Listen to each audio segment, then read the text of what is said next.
keeping his foot in it. They're going to be side by side coming down, and it's going to be Caleb Hall taking it.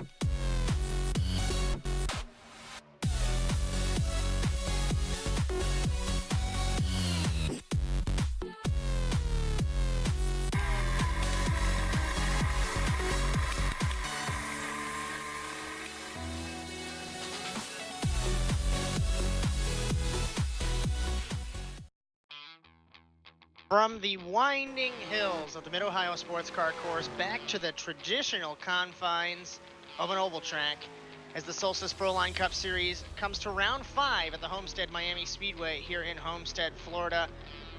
It's interesting to note it's on the top of the points calendar, or the points chart, has not won a race. As hello everyone, it's Josh Mertz bringing you the call as always for High Voltage Media Productions. Flanking me is Dylan Livingood and Caleb Paul rejoining us after a couple weeks off as he joined us in Daytona. And as I had just mentioned, the man who leads the point standings coming into Homestead is Chad Mikas in the 25. He hasn't won a race. Poulin, Frisch, Bailey, Poteet, all race winners this season. And we're back on the oval. And let me tell you guys, qualifying, 3 cars within 200ths of a second. Yeah, and it's pretty incredible. I mean, these guys always prove tight racing here at Solstice, like we've seen time and time again, especially this season. So, just incredible to see the spectacle continue on, and excited for today's race for sure.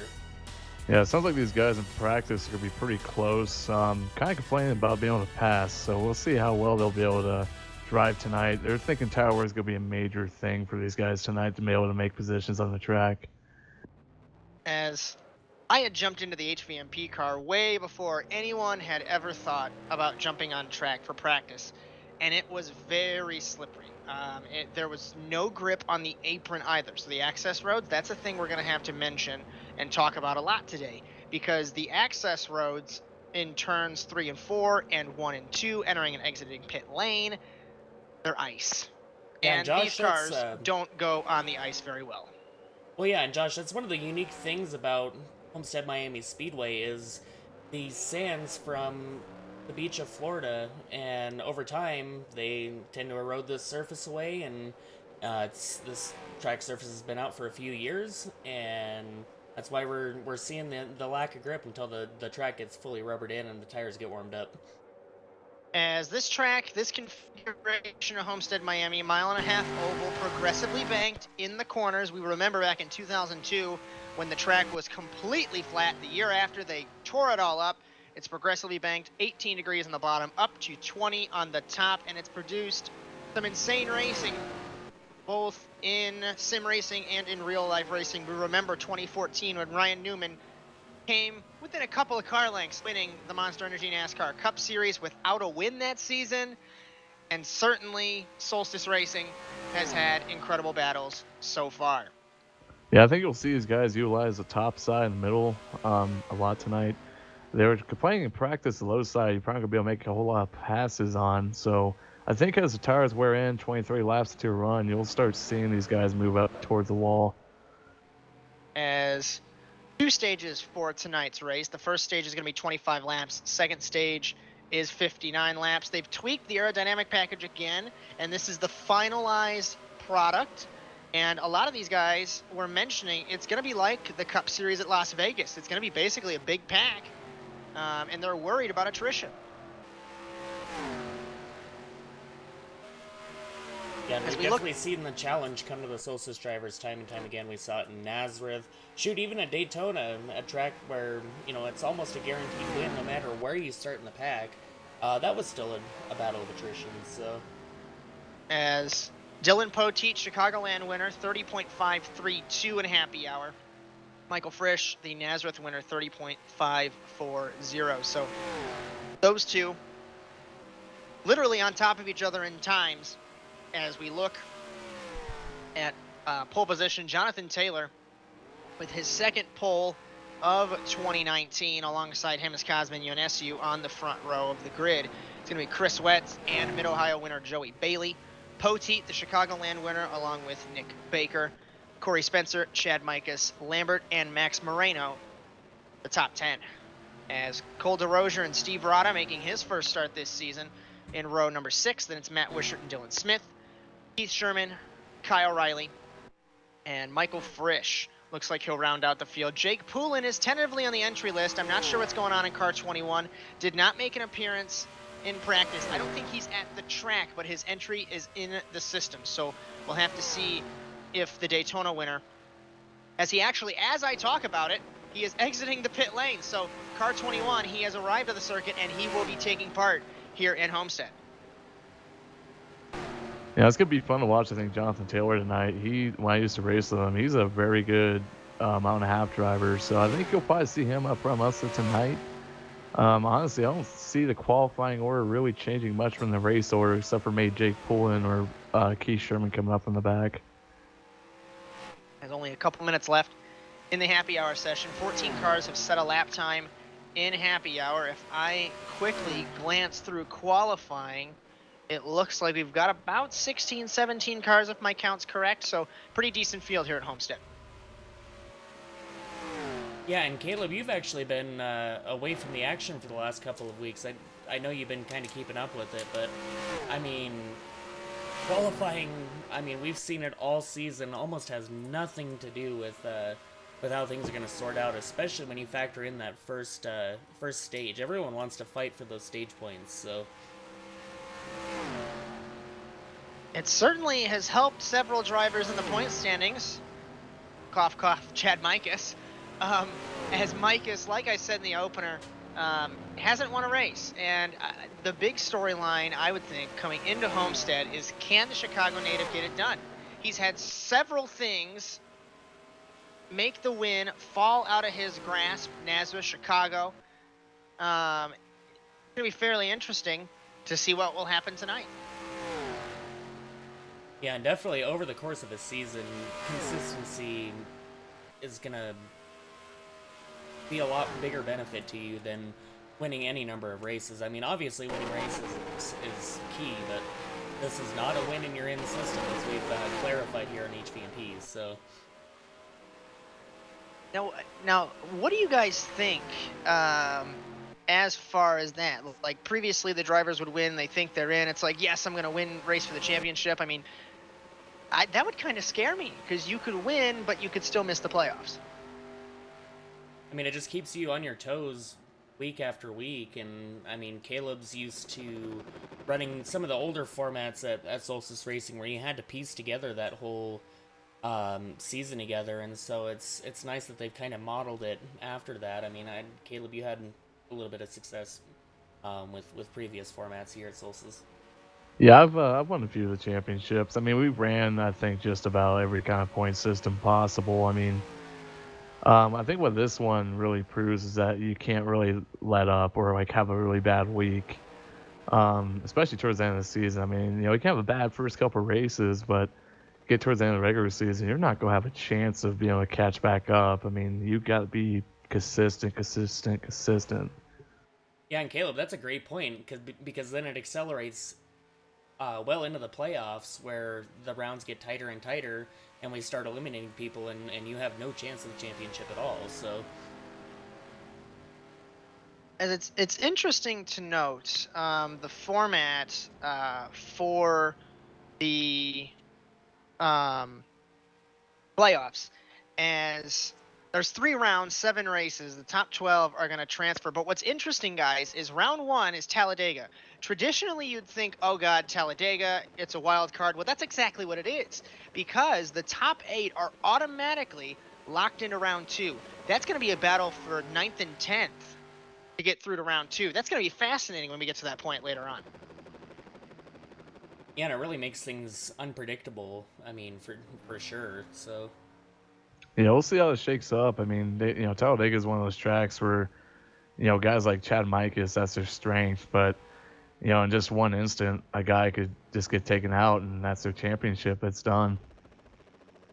As the drivers now finishing up in happy hour. Looks like we're taking a couple more laps here. as Nick Baker, Micah Sherman, Riley, Steve Rada all on track. Decent sized field under the lights here at the Homestead Miami Speedway. Yeah, and again, this week, I want to applaud Solstice Racing for actually going through and taking the time to make sure everything's, correct before we go ahead and go to the race. We don't want to see any mishaps or anything like that happen unexpectedly in the first couple of laps of the race. So. And what's fairly interesting, if I can go back to the format again for the playoffs, I'm reading through all of the notes that we have, and the final round is not like NASCAR. It's not one race. It's 3 races. Rockingham, Jukasa, and Atlanta. There's going to be no bonus points. So that's going to be fairly interesting, fairly different, because as far as these guys know, before, you'd have to run 1 race and ace it to win the championship. And now it's 3 races. Yeah, and I love that. It's such a unique spin on the championship format, because it turns it into a Triple Crown format to where you have to have 3 consistent races to be able to pull it off to your after cars. you've pieced off a perfect season. So, As drivers being sent to their race cars as we get ready under the lights here at the Homestead Miami Speedway. Jonathan Taylor on pole in car number 7. Then on his outside is Cosmin Ionescu. Second row of the grid, it's going to be Chris Wetz with Joey Bailey. Third row, Dylan Poteet, Nick Baker. Fourth row, Corey Spencer, Chad Mikas. Then it's Brandon Lambert, Max Moreno in row 5, rounding out the top 10. Cole DeRozier and Steve Rada in row 6. Then it's Matt Wishart and Dylan Smith in row 7. Keith Sherman, Kyle Riley in row 8. And rounding out the field is going to be Michael Frisch with Jake Poulin. As we start to rev the engines and fire them up here in Homestead. Gentlemen, start your engine! there we get the very enthusiastic command. All right, take a nice big deep breath so you get your seatbelt tucked. Double check the steering wheel. Sit back, relax, get a nice pace, nice rhythm, and let's go out there and have a good day, all right, buddy? And what a season that this is becoming in the Solstice Proline Cup Series. This will be interesting to see who capitalizes in the first stage. With it being such a short stage, I bet you see these guys racing pretty hard here. If anything can top Mid-Ohio last week, that would be amazing, for lack of a term. Challenger pace car is going to make that hard left turn down on pit lane. It's going to be Jonathan Taylor with Cosmin Ionescu at 50 miles an hour to begin round 5 of the Solstice Proline Cup Series here in Homestead. As we are racing in southern Florida, Taylor looks like he spun the tires on the start there. And going into turn number 1, he will lead us over Ionescu, side by side Ionescu with Chris Wetz. As exiting turn 2, Taylor slides up and he holds the lead. As Ionescu now battling Wetz. Wetz looks like he's going to drop to the back. There might be an issue on car number 71. Put Bailey to 3rd. Jonathan Taylor's going to be looking to take off with this lead here and just 3 check and on 4. the field. Ionescu on the high line, nearly into the wall. Taylor leads the first lap, and Joey Bailey to 2nd. The Mid-Ohio winner, we know he's quick. Battling Ionescu. Poteet 4th. 5th is Corey Spencer. And the varying levels of grooves and grip is fascinating to see here in Homestead. 3 wide through the corners. Yeah, and that's a little bit of that progressive banking too that you were talking about, Josh. 3 cars on the bottom, Ionescu on the top. Ionescu now fighting Spencer. Spencer can't get him out of turn 4. And it's going to be, it looks like top maybe 5, 6, 7 single file. Spencer drops to the inside on Ionescu. Look at Baker on the outside battling Wisher. 3 wide behind him. It's Riley with Rada and Mikas. They got really close exiting too. These guys are still battling for positions pretty hard here back in 7th and 8th. I bet you Jonathan Taylor's loving seeing this in his mirror right now, but it looks like he still has some competition trying to keep on his tail. There's one in the wall. It was Dylan Smith on the inside. Looks like there's steering issues on car number 1. He speared it into the inside wall, and there's no steering response on car number 1. I'm not sure what's going on. I don't think there's a caution, but we'll have to keep an eyeball on the 1. He parks it in turn 4. I don't think it's going to be a caution. Tough break for the Rheem Toyota. Very weird, after 3 laps, come to think of it, that he's had an issue. As Bailey nearly lost it, exiting 4. He saved it, still holds second. The fastest lap is Frisch at 30.456. If we look at Frisch in the 58, he's made his way up to 5th. So certainly, on the move is the Nazareth winner, as he's looking in front, looking ahead of him, sorry, with Ionescu and Poti. And Cosmo's really trying to get that bottom lane to work, and it looks like he's going to clear Poti here, so he's going to probably try to take off and set his sights on the number 51. As Poti looks like he gave the 24 Ionescu a little bit of a bump there. They're battling for third through 5th rather, under a blanket as we exit turn 2. Dylan Smith has climbed out of car number 1 and he has left the circuit, so he will finish in the 18th spot. The first car retired from the race. As it looks like Ionescu is holding that outside groove over Poti, and it is certainly working. Interesting to see. Yeah, it looks like he's going to try to get a run here on the high side on number 51, but he's starting to deal with Poti there on the bottom. But it looks like he just can't make up the ground that Cosmo is on the high side. All these guys are faster than Taylor. Granted, it's not by much. Ionescu has blown it up in the 24. What a development early on in Homestead. And the Challenger, the Dodge engine, has grenaded, and just like last week with Erdman, reliability strikes again. Yeah, and so I really wonder what happened there, because that was just sudden. That's a tough week for Cosman right there. The tail end straightaway, that's where the RPMs are the highest, so very possible he threw a rod. Well, that takes the 24 out of the equation. We'll have to wait and see. I don't expect the crew being able to fix that. But I've seen crazier things happen. That being some form of engine issue, we'll have to take a look and keep an eyeball on it. As it looks like the tires are starting to fall off here, guys. They're now down to 31 second laps. We were running fastest lap, you figure 30.4 from Frisch. So pace is dropping off. Frisch goes to the inside of Poti now. We still got one hell of a battle going on in the back here. Looks like Chad Mike is running the Kyle Larson lane. Oh, and he turns Corey Spencer in the back. Big crash. Spencer into Wishart. Not a lot of damage, but the caution will come out. Corey Spencer and Wishart have looped it. Ionescu's in the pit lane. We'll have to take a look and see if they can fix whatever issue that was on the 24, or if he is going to be ruled out of the race. As Taylor, Bailey, Frisch, Poti, and Kyle Riley, the top 5. Yeah, it looks like those guys come off turn 4. They're just all kind of stacked up on each other. Corey Spencer looks like he got really, really tight coming out of the turn there and just got into the wall.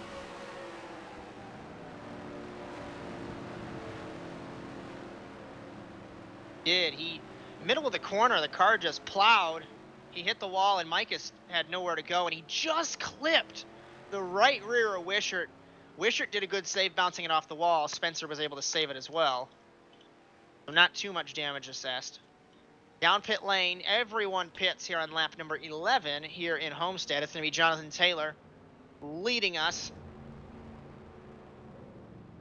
as Bailey wets everyone down pit lane. I suspect everyone's going to take tires as I say that. German exits the pit lane as Ionescu's crew fixed the car. Hats off to the 24 to get him back on track. That's incredible determination. If they were able to fix whatever the issue was, as I actually stand corrected, Sherman missed his pit box in the 15. That's going to be huge. Yeah, and that is So, yeah, fantastic work there by the 24 crew. And actually, going back to that last caution, I did want to make one comment. One thing that's always been notorious for happening at Homestead Miami is guys getting up into that outside wall, especially after this new configuration. And it just seems to suck their car into it, and just upsets the car a little bit, and then they get a little bit of tap from behind, and around they go. Yeah, it looked like Yep. Chad Micus is running the Kyle Larson line there in the past couple laps before getting number 11 Corey Spencer. He's the guy trying to basically take down the wall right now, but he's making up spots. Yonescu is back up to pace. So like I mentioned, hell of a job for the 24 crew to get him back on track, as it looks like we're going to start doubling him up here to go back green the next time by. Frisch goes down pit lane in the 58, I suspect. Of course, Sherman will. Let's see if he doesn't miss his pit box this time. And Micus with a late jump to the pit lane on the 25. Sherman does not miss his pit box this time, so the Spectrum crew will service the car. I believe Cosmin Ionescu is going to be 1 lap down according to timing and scoring. It's interesting that Frisch hits now. Very interesting to see. I'm not exactly sure where their fuel window is, but he might be topping off his tank just to make sure he's good to go on fuel. As Micus, Frisch, and Sherman. Looks like Frisch is going to line up maybe last, unless there's an issue with the 58. As Micus, unsafe pit entry. I do believe he has an end of longest line penalty. And these guys have to hurry up because we are about to go green.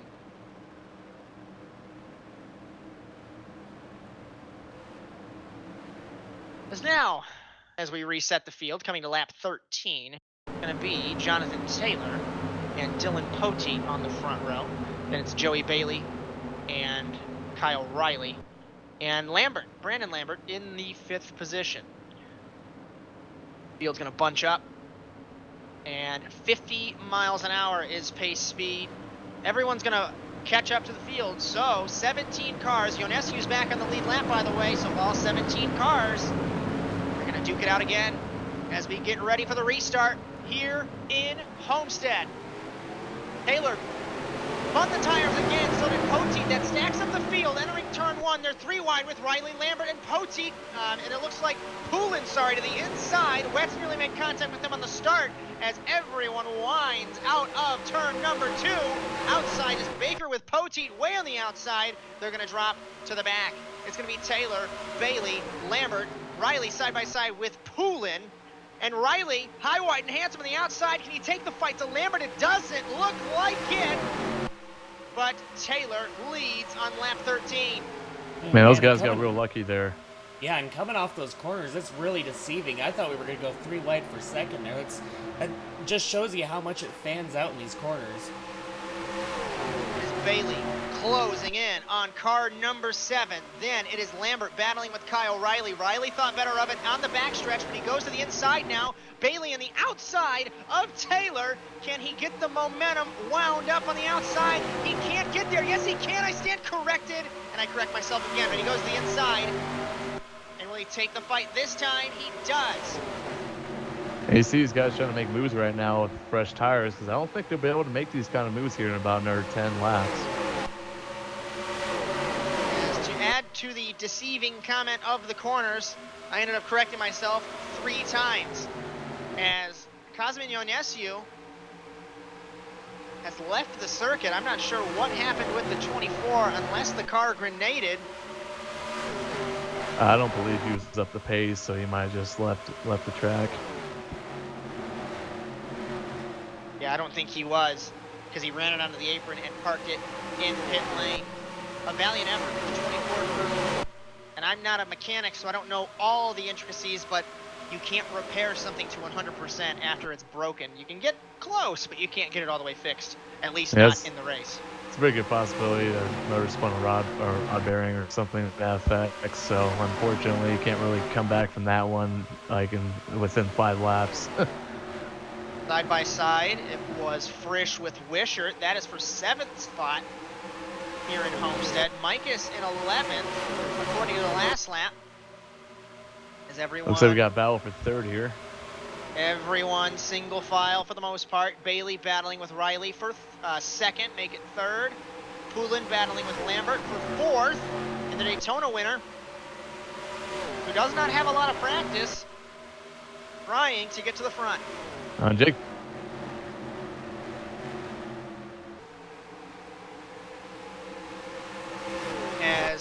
Taylor leads Bailey, leads Riley, Lambert, Poulin, Poteet, Wetz, Frisch, Wishart, and Micus, your top 10. As Lambert around in turn 3, and the 46 into the fence. I don't think that's going to be a caution. I don't see anything yet or hear anything from race control. I think it's just going to be a one-car spin, and tough luck for Lambert in the 46. There will not be yellow, I believe, until there's 3 self spins, so that'll be the first one. And we're getting close to the stage break. This will certainly up the ante. And we do got one hell of a battle here for second place. Looks like Kyle Riley and Joey Bailey just going at it side by side. As remember, we go to lap 25 in stage 1. Taylor loves this. They're side by side. It's Riley and Bailey battling for second. He loves this because they ran a 31.1 last lap. He ran a 30.9. On an oval, 0.2 of a second is huge. And if he can pull this gap, granted, he's going to lose it in a couple of laps. If he can pull this gap, it's going to be pretty great for him. Ooh, they're stacking up into Poulin there really hard. As Bailey had a good run off the corner, Poulin battling with them. This is all for second. Wetz is into the picture as well in the 71. Side by side, Poulin with Bailey, 21 and 51. Wetz thought about it in the 71, thought better of it, entering turn number 3. That's the real problem with this package. These guys get side by side for a couple of laps. It allows everybody behind them to catch up and start battling them. As we cross the line to take 4 to go in the stage, it's a 1.1 second lead from Taylor to everybody else. It's officially Riley in second, then Bailey, Poulin, and Wetz. But Poulin got by them as he's behind Riley in the 40. And it's surprising to see how drafting is so important here, but with this package, if you don't draft, you're going to be in trouble. Looks like Wetz pushed it up, exiting turn 4, nearly got into Bailey. No harm done. Yeah, and both these guys are starting to stall each other out, racing side by side, so that makes it really tough for somebody like Kyle Riley to separate himself from this pack right here and catch Jonathan Taylor. This is a hornet's nest for second spot. This is insane to see 1, 2, 3, 7 cars in a pack for second. As Jonathan Taylor sets sail and he says, "Thank you, I'll take this." They are running the same lap times, but Taylor takes 2 laps to go with a 1.1 second lead. Yeah, and Josh, I definitely call them honeybees, and there's some nectar up there at the front of the field. They want to get those stage points really, really bad. It is really Poulin. impressive by Jake Poulin to make his way all the way up to, well, 4th place now after starting in the rear. Pushed it, exiting 2. He lost the spot to Riley, and he's going to lose a couple more spots. Battling Bailey now. Looks like there's going to be some strategy. Because if we take a look on the scanner here, it looks like Mike has thought about pitting, but he did not pit in the 25. We take the white flag in stage 1. Taylor leads over Riley. They're all running 31.4s now, and like I said, the fastest lap's a 30.4, so not good lap times as the tires are degrading. And Wetz with a huge move to defend the bottom there. Hopefully we don't have a caution-filled stage 2 like last week, but Jonathan Taylor gets the green and white tablecloth, winning stage 1. Riley second, and it was a battle for third. Bailey got it over Wetz as Poulin in 5th. Yeah, it looks like Jake Poulin pushed Joey Bailey just past Chris Wetz there at very, very tail end of that stage right there. As we are having a little bit of a technical issue, so while the cars are slowed down on lap 26 here in Homestead, Miami, we are going to step away for a quick commercial break. Stay tuned. We'll be back in just a couple moments.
As back live here at the Homestead Miami Speedway, during pit stops, we saw Chad Mikas stay out, lead a lap, and he does get a bonus point for that, but put him back to now 16th spot. The front row is going to be shuffled up. It's going to be Joey Bailey and Kyle Riley on the front row of the grid, as Jonathan Taylor had a terrible pit stop in car number 7, and it's going to be interesting to see if that was just him or if it's the package that lets the leader pull away, as we saw 7 cars battling for second. It'll be interesting to see here what happens to Joey Bailey and Kyle Riley. If one of these guys gets separated from each other, we'll definitely see if it's the package. Fastest man on the circuit, Frisch is in 4th. We are coming to take the green flag of the second and final stage in Homestead. Green flag.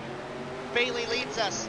He defends to the inside, thought about it over Taylor. Taylor thinks about peeking to the inside, but he doesn't have the momentum. He clears Riley into turns 1 and 2. Riley on the outside. Will Taylor slide up? Yes, he will. Exiting turn number 2. He was, but then Riley was there as they're battling side by side. It's going to be Kyle Riley, Jonathan Taylor, and then for 4th, it's going to be Dylan Poteet with Michael Frisch. Is 3 wide with Rada, Poulin, and Wishart. Poulin got a little bit squirrely in the middle there. Bailey leads us in stage 2. Looks like Kyle Riley's trying to take the lead here. He's going to see how the bottom left side works. He's going to try to stall out Joey Bailey here so he doesn't take off. As side by side for the lead, it's going to be Kyle Riley and Joey Bailey. Down the back stretch here in Homestead, Taylor grazed the wall in the 7. Frisch is in the 58. Kyle Riley got a little tight in the middle there. We saw the brakes get hit, and it stalled his momentum. Ooh, and man, Bailey loves this. Yeah, and Taylor really had a run, but he had nowhere to As go. Kyle It was Riley! nearly gets turned around, and he turns Taylor and the pole man into the fence in Homestead. That's going to bring And there the was a caution caution out. out for that. Yeah, that was definitely. Oh my god, that was a hard hit. That was arrow loose to the max there for Kyle Riley. He had it saved, and I think when he caught it, it just snapped right into Taylor. That's a tough break for Taylor. We'll see how his pit crew can get his aerodynamics fixed here and how much it's going to affect him in the draft. Well, my thought is if a crew can basically fix the engine on Cosmin Ionescu's car, we'll certainly see some repairs done to car number 7. Yeah, it's actually, man- Josh, I do want to follow up. I do want to bring our pit lane reporter, now that we do have him here, Brandon Nicholson. He's going to give us a little bit more insight as to what exactly happened with Cosmin. And thank you, Dylan. Actually, with Cosmin Ionescu, unfortunately, he had some issues with the radiator in that car, causing it to overheat. Very unfortunate because he has started all 4 previous races, going for points, it looks like. 17th already. This is definitely not going to help him out in the points. They are looking to get that car. They're working hard on the car in the garage. Maybe able to get a couple more laps in. As pits will be open, and they will be 1 lap till green. As you're just joining our coverage here for the Solstice Proline Cup Series Round 5 in Homestead, Miami Speedway. It's Josh Mertz, Dylan Livingood, Caleb Paul in the commentary box high above the track, and Brandon Nicholson down on pit lane bringing us the reports from the pit crews. As it looks like everyone pits now on lap 32, as Jonathan Taylor was battling up front and got turned from Kyle Riley. Our stage 1 winner we have not interviewed, and quite frankly, I don't think it would be a good idea to interview him at this time, so we'll have to take a pass on that one. Exiting the pit lane, looks like it's going to be Poulin, then Frisch. As Bailey lights it up, exiting the pit lane, he beats Frisch, it looks like, unless the yellow line there is the pit exit, and it looks like Bailey got it. So Frisch, Poteet, and Wishart top 5. Rada, Moreno, Lambert, Spencer. This is shaking up the field quite a bit. And it looks like Jake Pullen took no tires there, so we'll see how he does up front. The way the tire heat's been really acting up with this aerodynamic package, certainly, I don't think that's a good idea. Granted, under caution, cooling the tires down, but everyone's going to have fresh tires, regardless if it's a lap or two. So it's good to experiment early on, and we'll have to see what happens with Poulin. And it looks like Jonathan Taylor had the back end get ripped off of his car there in the pits, so we'll see how well he does here coming back through the field. As looking at the point standings, he is right outside the playoffs. He's actually tied with Gabe Herschel for 12th in that playoff standing. Herschel not here. I do believe he's getting a provisional for today's race, so that will shake up the points quite a bit if Taylor cannot make it to the front. Poulin and Bailey, front row, lap 34 beginning, green flag. What a restart by Poulin, has a car length gap over Frisch, and Bailey in second. Entering turn 1, half a car length between Poulin and Bailey. Side by side is Frisch with Bailey. Exiting turn 2 as the Nazareth winner getting close to the Mid-Ohio winner.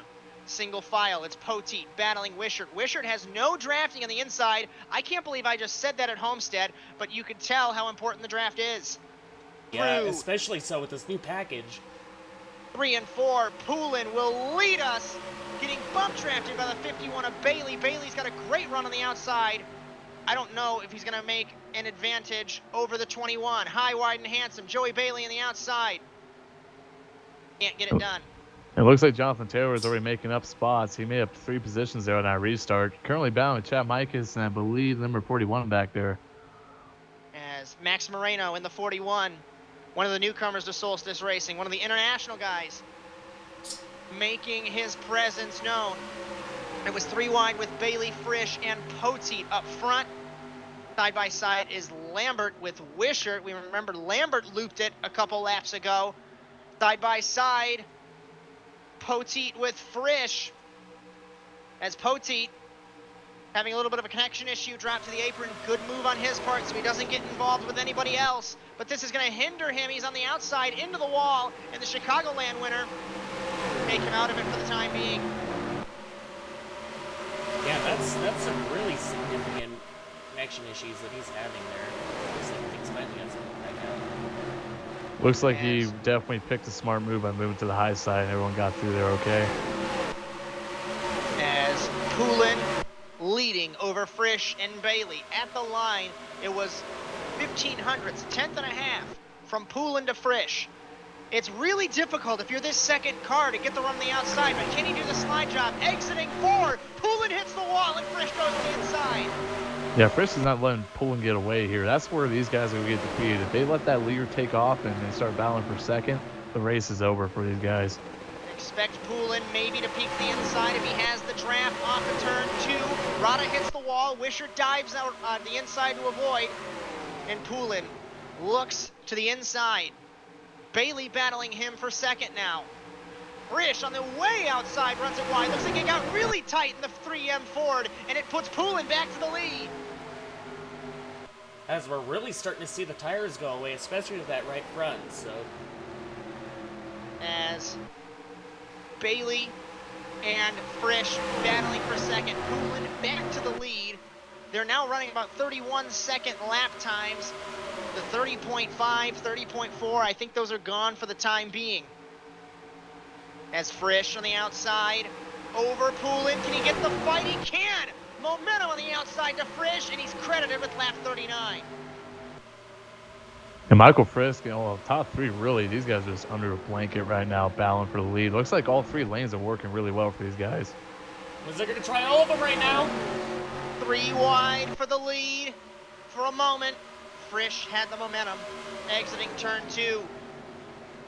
It's interesting, Bailey's the only car of this pair, or this trio rather, that has not tasted the front in this run.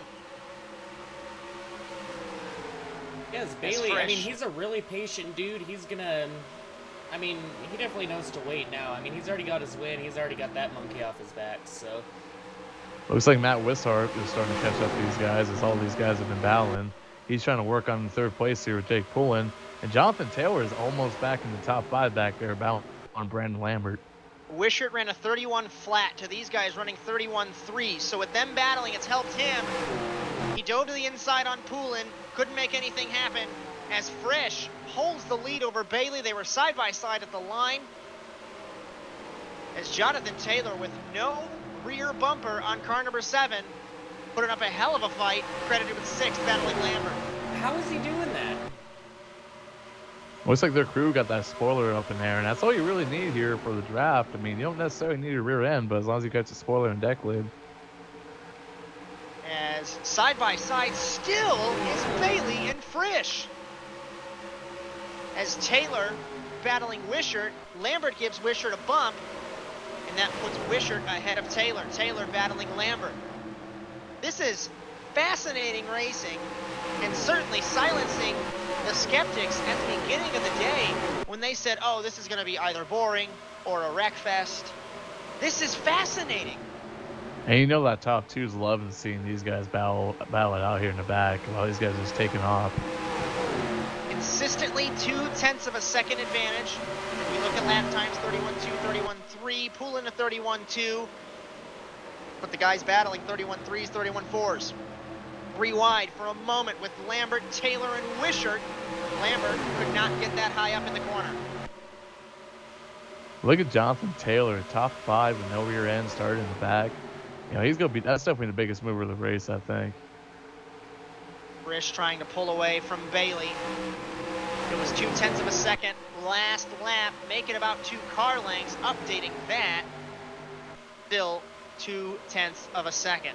They ran identical lap times, 31.431 for Bailey, 4.33 for Frisch. Tires are starting to fall off because everyone's running those slower lap times. It looks like Joey Bailey is starting to reel in number 58, Michael Frisch here. He's just, you know, I bet you Frisch is hoping he could take off, but he just can't seem to gap Bailey. They're just keeping about the same car and a half, 2 car length gap there.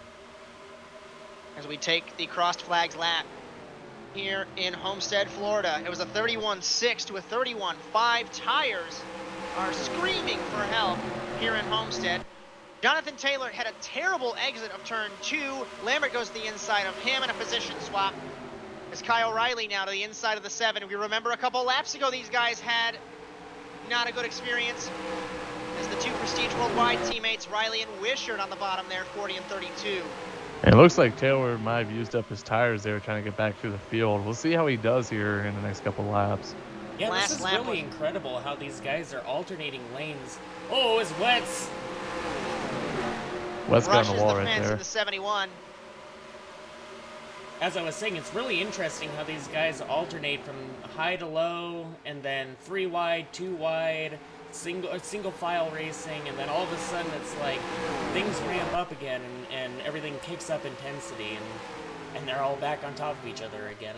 It's crazy how everything's cycling out so far. And the lap times throughout the field are gradually dropping when these tires wear off, because we were just talking about whether it was a 31.2, 31.3. Fastest man out of the top 5 is Lambert, 31.581. So corner speed's definitely dropping. And that's compared to the fastest lap of the race set by Michael Frisch at 30.4. So you're talking over almost a second of fall off. It is just insane. 31.7 for Bailey. It's getting to the point where if these guys don't pit, we might see 2 seconds off the fastest lap time. That's going to be a huge stretch. But if these guys consider maybe saving fuel, saving their tires. Well, yeah, and see, I mean, there's one in the wall. Caleb, It's Rada with Poteet in the back for the Chicagoland winner. Into the fence, and caution is out. I was about to say, it looks like they were going to be maybe 1 pit stop away from being done with pit stops, but this could throw a wrench into it. We'll see if this is inside their field window or not. As just looking off of my monitor, it was Max Moreno who got into Rada, and then I don't know what happened with the 22 of Poteet. Poteet just turned right into Rada. Granted, with the transponder issue, we can't really get a a good picture as to what happened, but those Yeah, so two when that happens, we into the wall. talk about a phenomenon called ghost contact. That could definitely be one of the things that we're seeing there. It looks like Poti is confirming those connection issues. He just hasn't had a very good night in the last half here, and looks like that took him out of the race. As Frisch and Bailey, they have been the class of the field so far. Granted, the last lap times were with the slowed pace, but it was a 32.2 to a 32.3. And everyone now gets 4 fresh tires, fuel, as we are beginning lap 51. I'll be curious to see what Jonathan Taylor does here, or if he stays within the top 5 coming out of the pits. With some fresh tires on his car, he might very well have some competition still for the leaders. Do you think the crew is going to hop over the wall, and while they have that split second, do you think they're able to check and see and maybe fix some stuff, or is that back end the best it's going to get? I think that back end is probably the best they're going to have. I think they might work on that right rear quarter panel a little bit. We saw Jonathan Taylor get into the wall a little bit there in a few moments, so they'll probably try to straighten out that right rear quarter panel and see what he can do.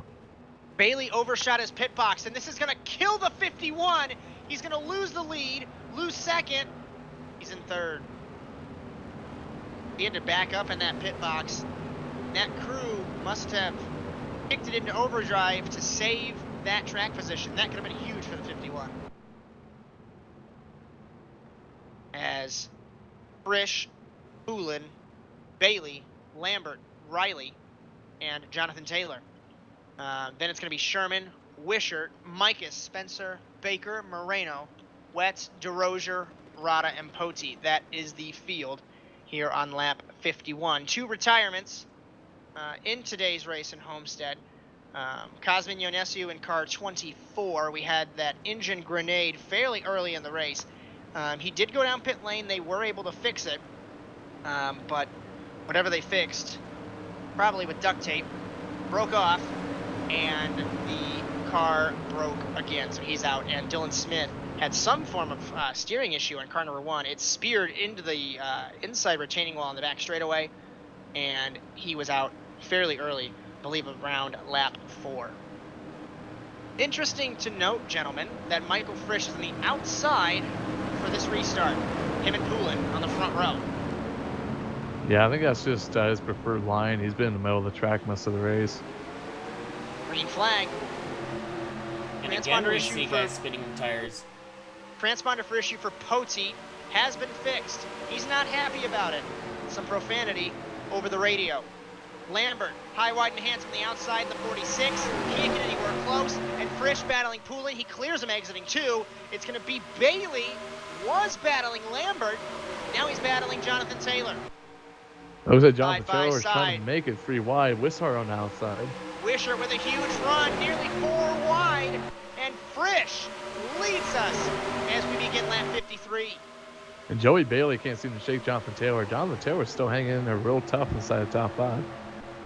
Poulin, Lambert, Bailey side by side is Riley with Taylor. Where have we seen that before? Transponder issue acting up on the 22 of Poteet again. Certainly not having a good night for the Chicagoland winner.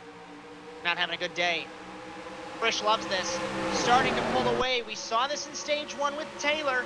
If one guy can get away unchallenged, you're going to be in trouble because you can't catch him. Yeah, Brandon Lambert and Jake Poulin here need to kind of maybe get a gentleman's agreement and just let each other go so they can catch up back up to Michael. But yeah, see, that's the hardest thing to try to negotiate right now at this point because, I mean, hello, there's a guy running away with it, so. Make it about 3, 4, maybe 5 car lengths from Frisch to Poulin. Side by side, Taylor with Lambert. It was like how Riley's trying to make a move on Bailey. The inside, Riley goes on Bailey. 3 wide, Lambert had a bad run on the outside. And single file for the top 6, make it 7. Now Riley to the inside of Bailey again, trying to clear the 51. Lambert in the middle there, and Bailey, sorry, into Wishart. And around the Mid-Ohio winner goes. And I think that was caused by the stack up of Lambert in the middle of the corner. Chad Micus barely got through that in the middle. He's very lucky. I bet you he was happy to see that. I think that was the air being taken off the 51. Because I've experienced it in oval cars myself. When you get off the gas in the middle of the corner, all the momentum, all of the weight on the back of the car is gone, and you just lose it. Yeah, it looks like Joey Bailey's got real aero loose right there. I would almost venture to say he might have had a little bit of a contact there off of Brandon Lambert's bumper, which could have caused some of the issue.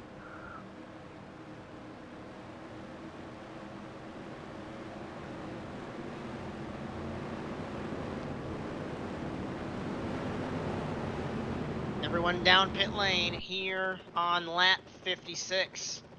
Remember, you can join the conversation here on HVMP. It's Proline, hashtag Proline on HVMP. Every Thursday night, we do go live at 9 p.m. Eastern Time. Curious to see if anybody's going to take 2 tires here. As Josh, I'll Taylor get in back the to you pit about lane. the coverage after the this round of pit stops here, but Taylor, Bailey, let's see who will lead us out of the pit lane. Will Taylor be able to take the fight to these guys? He's not going to win the race off of pit road, but he looks like he might come out second. As Poulin, he got a penalty speeding on pit road. Yep. As we looked at the scanner there, car 21 to the back of the field. Tough luck for the 21. Yeah, and Josh, I did want to mention a couple of things about the broadcast. I appreciate all of our viewers watching through our technical difficulties and stuff like that. Obviously, when you're doing something like this, especially when it's live, not everything's cut and dry, and I've always been about pushing the cutting edge of broadcasting, well, anything I do in the sim racing community, and so to be able to bring you these side-by-side replays and stuff like that, and to have a fantastic crew with me. Thank you guys, thank you Josh, thank you Caleb, thank you Brandon for everything you guys do. Thank you to all the viewers for watching every single week. Dylan, I know you're not here this week, but thank you too. Dylan Body, huge member of our crew as well. So hopefully we hope to bring you continued coverage of the Solstice Proline series week after week. Going green, lap 58 for car 58 leads us in Homestead. It's going to be interesting to see. We did not, of course, see it with Taylor. He snuck his way from the back to the front. Will this affect him if he gets to the lead? But Frisch leads us off of turn 2. Taylor second, Lambert third, fourth is Riley, fifth is Micus, who, if we remember, stayed out to lead a lap a couple cautions ago, ended up in the back. Side by side, Lambert with Riley. Frisch Yeah, and Chad in the Micus. middle of the track. Chad Micus is a new contender tonight. He's kind of been running midfield most of the race, and this is his first time he's cracked the top 5 all night in green flag conditions. Oh, and Caleb, he's almost camouflaged with that Baja Blast paint scheme there in the 25. Yeah, it's kind of hard to see him running up against the wall right there. As Frisch holds the lead over Taylor. Taylor got really close exiting turn 2, but it did not happen this time. The man with no bumper. Through 3 and 4, side by side now is Frisch with Taylor, but Frisch prevails on the outside. And look who's right behind Jonathan Taylor, his best friend Kyle Riley. Yeah, these guys are definitely the best of friends, if you want to put it in that sense. You see these guys start battling for the lead. Jonathan Taylor's not going to give an inch to him. And this is going to benefit, I would think, Kyle Riley and Lambert. Lambert especially, he runs the outside, but if those two leaders are going to be battling each other and clogging up the bottom 2 grooves, it's going to be high, wide, and handsome. One of these guys on the outside. Taylor credited with leading the lap in the 7 with a demolished, non-existent back bumper. And I think these guys don't want to see Jonathan Taylor take the lead again, because regardless of the damage, he still has his speed by the looks of it, and he took off that last green flag run. We saw him up in the front. All down to Frisch. If he can hold off Taylor, and he's running the outside, and he's not letting Taylor get ahead of him in the corner. This is crucial to hold the advantage. And it's almost like we're watching the battle for a lead during a figure 8 race or something like that, watching Taylor push the envelope on Michael Frisch. I just can't believe that still.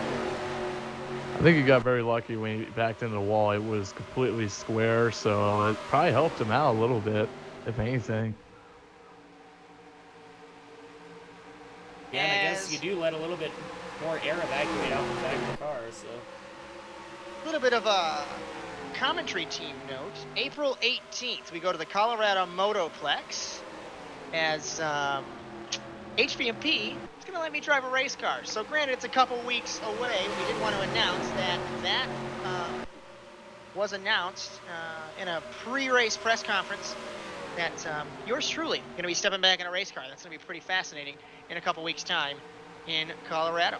And we'll definitely be cheering you on, so long as the snow melts. I don't know if people have been paying attention to the weather recently, but Caleb and I we're stuck out here in Colorado. We got hit by a Category 2 bomb cyclone, as they like to call it. We're snowed into the HVMP compound, so barely getting a satellite signal over here, but we're still bringing you the feed live to you guys, and having fun doing so. Caleb, you got cabin fever yet?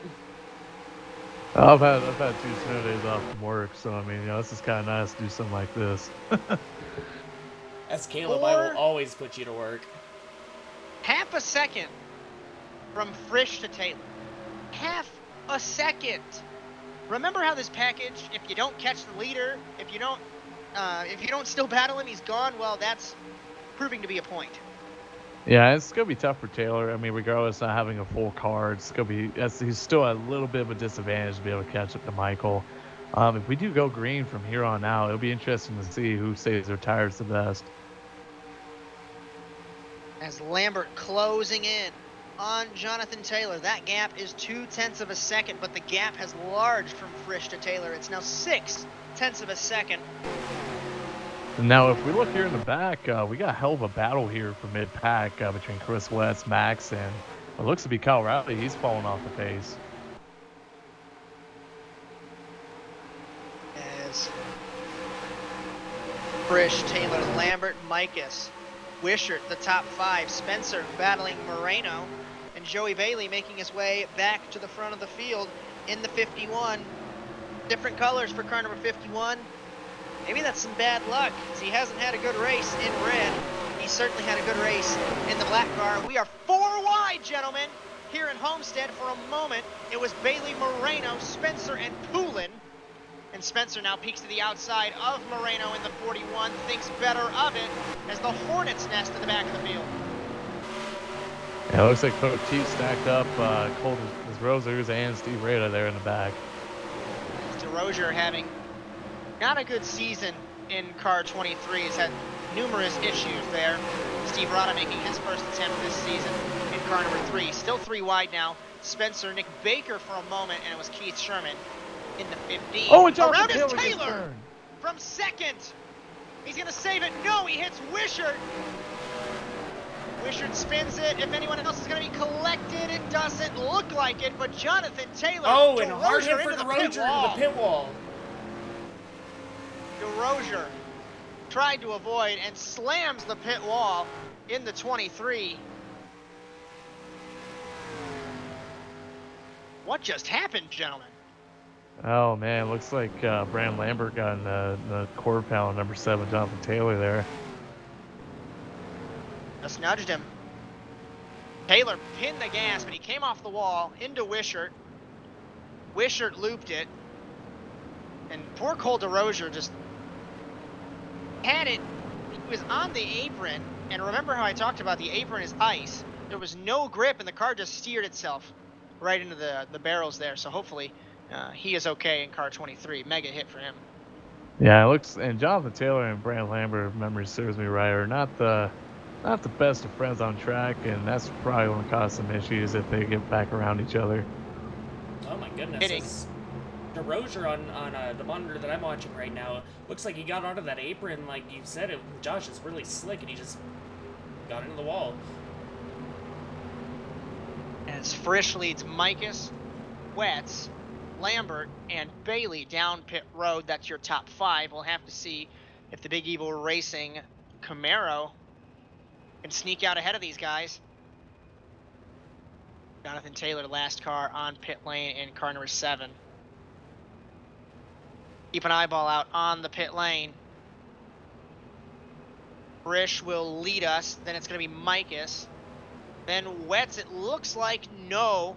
Lambert got it over Wetz, and then it was Kyle Riley. I don't think Taylor got any more damage, but certainly his hopes of winning this race aren't completely dashed. We've, seen crazier things happen, but they're certainly getting more difficult.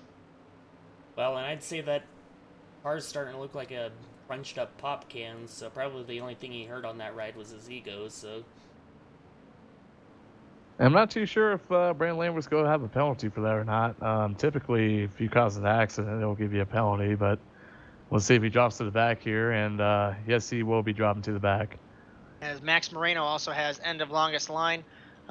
Looks like that he, I believe, was potentially speeding on pit road. So this race, and one of my favorite things about Solstice Racing, gentlemen, is it's never the same.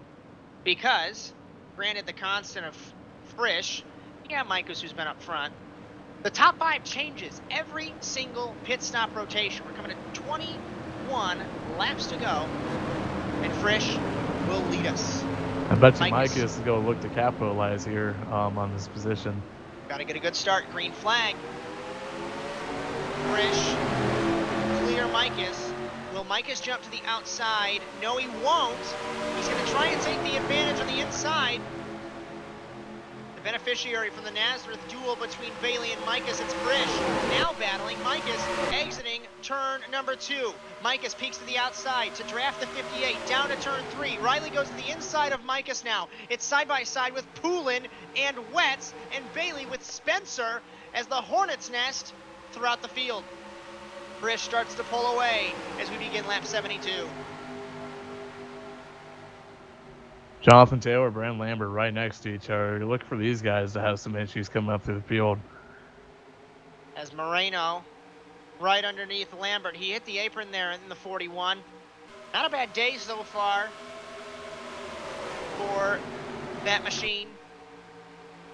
And it looks like Kyle Riley is trying to get around Chad Micus here. Kyle Riley has a really good short run, and I think he's trying to get to Michael before he starts dying off.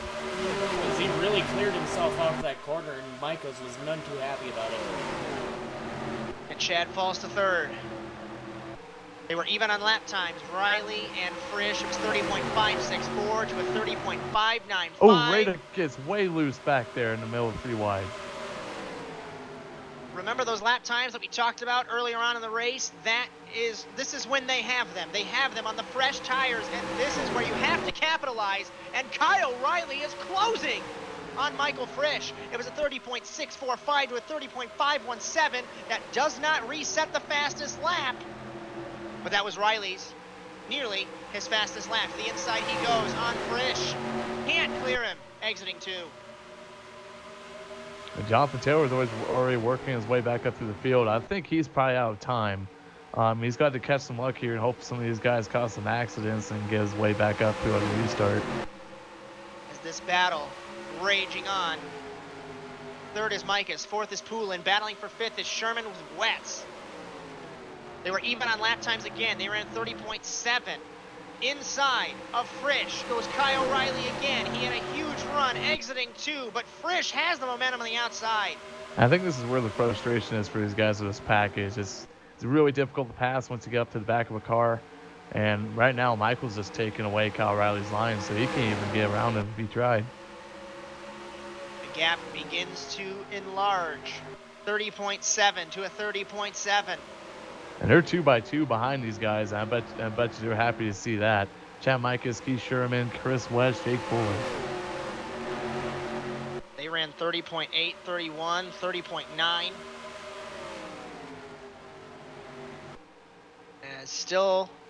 As Cole Rozier, after that huge hit, he is okay in car 23, but he's out of the race. He is in 16th, so we only have 15 cars left.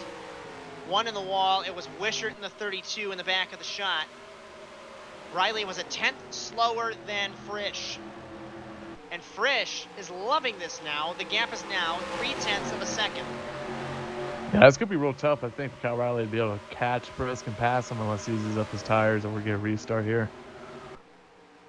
And for the viewers, we're going to try to bring you as much action as we can now.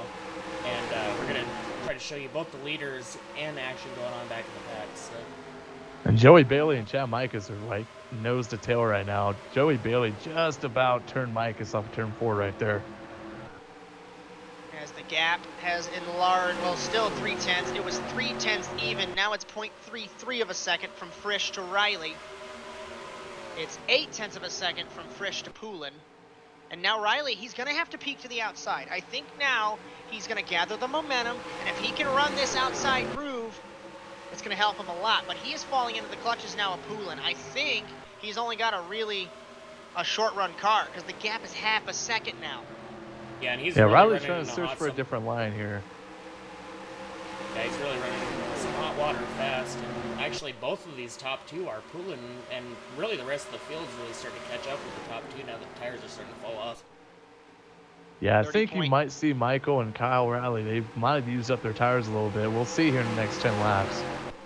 30.9 for Poulin. It was a 31.2 for Riley. Let's see the laps reset at the start-finish line. 31.2 for Frisch, 31.1 for Riley, 31 dead for Poulin. He's the fastest out of the top three. Granted, it is by 0.2 of a second, but the gap is shrinking. If Poulin can get by Kyle Riley here, I think he has a chance against Michael before the end of the race.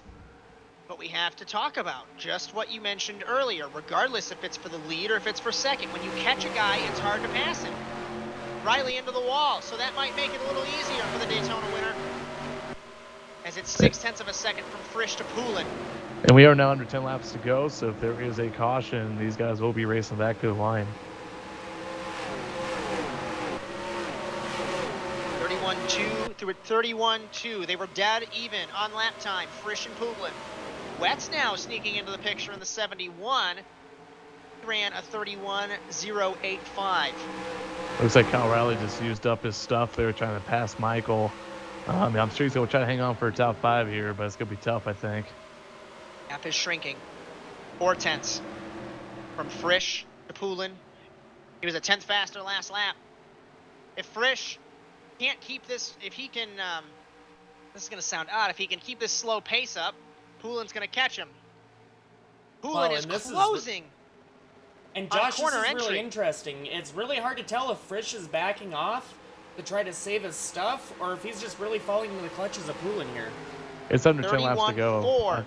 I think Michael's just used up his tires. 31.4 to a 31.2. This is fascinating.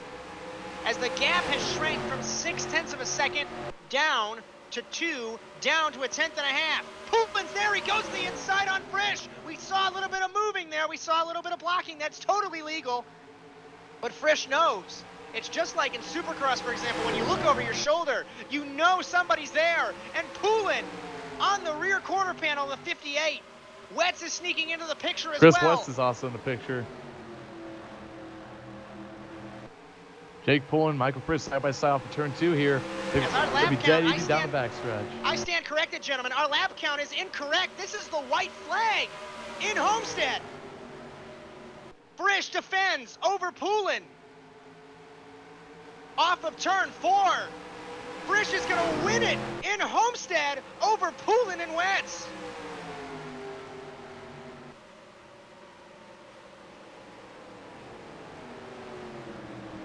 As a huge wreck past the checkered flag, our lap count was incorrect. Not sure what happened there. I promise it wasn't my fault this week. That was a hell of a shot there. It for, definitely Jake Poulin. was not. As Solstice Racing, I'm not sure what happened with race control. They informed us the race was 91 laps. But here we are, the checkered flag.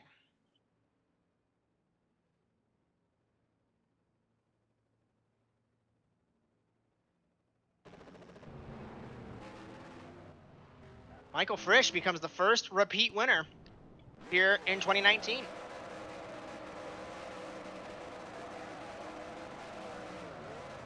as we'll give him a little minute to celebrate here, and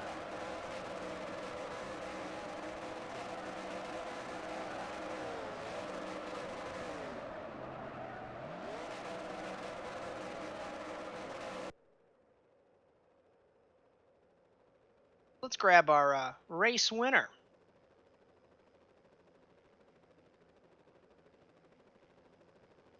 You must love hanging out with us I because love you're the it. first repeat winner of the season. I love it. I love when I'm a repeat winner to mark it in the books. I love it. How did the cars drive? Because I know I was on track for practice in the HVMP car and it was icy. It was icy. Sometimes it felt like a dump truck. Other times you just hanging on to it like an on. It was just crazy. Like those last 10 laps, I just couldn't explain to you. I knew I was just wearing my tires out, just trying to get away from Kyle. And I didn't realize Jake and Wets were just saving their tires the whole time. And I'm looking at my intervals at 5 to go, and they're coming. As what's interesting is we were not informed that the race ended on lap 84. So here we are. We're thinking, oh yeah, Poulin's coming. He's got plenty of time.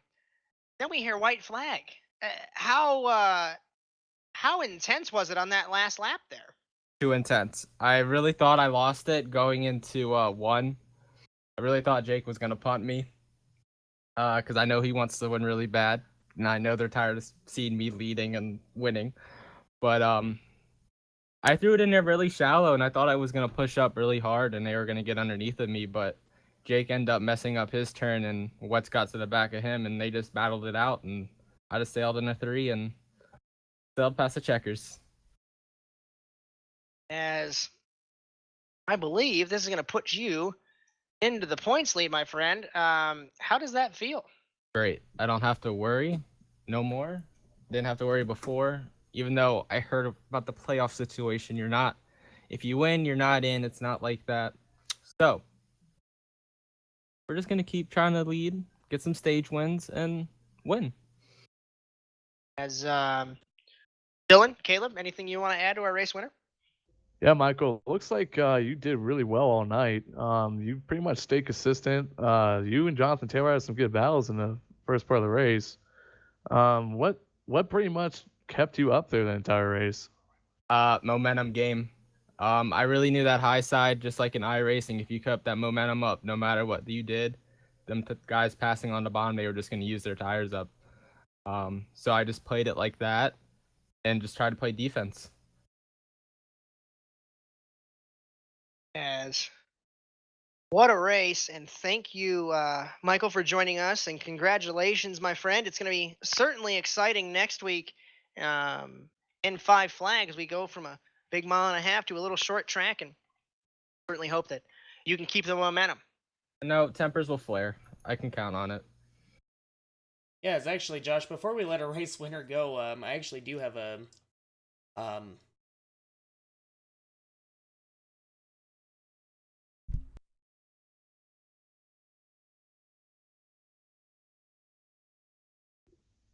Unless his microphone came unplugged here. Lost train of thoughts. All right. Oh yeah, I was gonna ask him how big, or I was gonna ask you, Frisch, how big of a factor was Kyle Riley in those closing laps? A little worried. I knew everybody. I seen everybody running the bottom. In about 5 laps, he started running my line, and that's when I started getting a little worried. But it didn't seem like he could hang on to the long runs as much as I could. He fell off about 10 laps or 15 laps so into the run, so I didn't have to worry about him too much. Yeah, as I noticed the fall off there at the very end of the run. I was just pretty curious as to how much Kyle made you heat up your tires and really push it there in the end. So A ton. We started off very, very loose. 5 laps were very loose. We can work the car a lot where we wanted to. But when it got really on the long run, the car just felt like a dump truck. It just wanted to push. So we really had to work the gas, and it was just who can get into the back into the gas the quickest and the best without pushing off and using your tires, really. We'll let you go celebrate with your team and enjoy this second win of the season. Thank you, guys. As despite the little hiccup there on the lap count, which we certainly apologize for, we're going to go down to race control and figure out why we weren't informed of that. What did you guys think of tonight's race? I mean, it was really incredible to see the three wide racing all night. Interesting to see how the guys migrated from both the top to the bottom, and then just trying to use whatever real estate they had available to try to get around the guy in front of them. So, again, Solstice Proline never disappoints, and congratulations again to Michael Frisch for pulling another one off. Yeah, there was definitely, I think, a lot of comers and goers in this race. The only guy I saw up there the entire night was Michael Frisch. I mean, he stayed consistent. I mean, probably didn't have the best long run car compared to some of the other guys, but he put the whole race together and dominated. As from all of us here at HVMP, we hope you enjoyed today's coverage. Next week we go to Five Flags Speedway, so another bull ring if you consider how much of a bull ring the road course at Mid-Ohio was. As thank you for joining us all season long so far as the Solstice Proline train continues on for round number 6 next. From Dylan Livingood, Caleb Paul, and Brandon Nicholson down on pit lane, I am Josh Mertz. Like I said, hope you enjoyed today's coverage here in Homestead, and we'll see you next week in Five Flags. But until then, so long, everyone.